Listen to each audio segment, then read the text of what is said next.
This is just a gut feeling. Every reason you're telling me with, wholeheartedly. If it was me, no questions asked. Flowers in game 2. I think Vegas and Minnesota, Kyper. I think that it's fresh. Okay. Washington, Boston, that's not fresh. Tampa Bay, and we've already covered that. That is fresh, and that is much-watched TV. And that's great. But on the West, Minnesota's played them so great all year long. It's funny. The St. Louis Blues dominate Minnesota. The Colorado Avalanche have had a great time against St. Louis. Vegas and St. Louis, Vegas has had the edge, but there's been a lot of one-goal games there. Minnesota and Vegas, they just go in there and they just play hard. And for the folks out there that haven't seen Minnesota play, this is a different Minnesota Wild team. Not the same Minnesota Wild team. They come at you between Kirill the Thrill, between the big line of Greenway, who's 246 pounds. I like the way they play, and I thought that was a punch me in the mouth kind of game last night too. And it had some drama to it.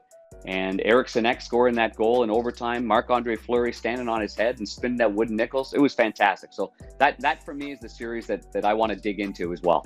It's remarkable that Talbot can go toe-to-toe with Marc-André Fleury. He was the Flower 20 stops in the first period. And then you start planting the seed of doubt. And when this thing's all said and done, Panger, we may not see the best team advancing in the second round here. That's got to be a scary thought for Vegas. Mm-hmm. Well, pressure's on. But pressure's on them. I mean, they played down the stretch with 5D and 10 forwards at some points because of cap issues. They didn't empty the tank, but and they're without Pacioretty still at this point, but they play hard hockey. They play a great system. They play 5-man. They're in your face. They're coming at you in waves. They don't take nights off, that team. So, now they're into one, and now a little adversity hits. But I think that's the team that they built, Kyper. I think they built a team. When the Blues won in 2019, every series started, and all Chief would say was it's going to be a 7-game series. That's what it's going to be. So in game 1, we better get every hit in there. Game 2, we better get every hit in there. By the time we get to 4, 5, 6, and 7, hopefully they're more worn out than we are, and we're initiating things. I think that's the way Vegas is thinking right now. So I don't think there's any panic there, but I do believe there's pressure there. I mean, because of ownership, because of how they quickly made some changes with certain players and added some players, signed Alex Pietrangelo, that don't kid yourself. There's a lot of pressure there in Vegas on these players, but I believe they built a team that can handle that pressure. We just talked a little bit about Florida Panthers possibly making a goaltender change as early as game 2. I look at Fleury right now, and I know Robin Lehner's there, and just judging on watching the pattern since the moment he arrived at the trade deadline last season, I would not be shocked at all to see DeBoer go to Robin Lehner in game 2. Don't say it, Kyper. I'm telling you. No, not a chance. Okay. Tell me why. Well, number one, because your goaltender kept you in that game. Valid point. And number two is, since Robin Lehner came back from injury, he's not been very good.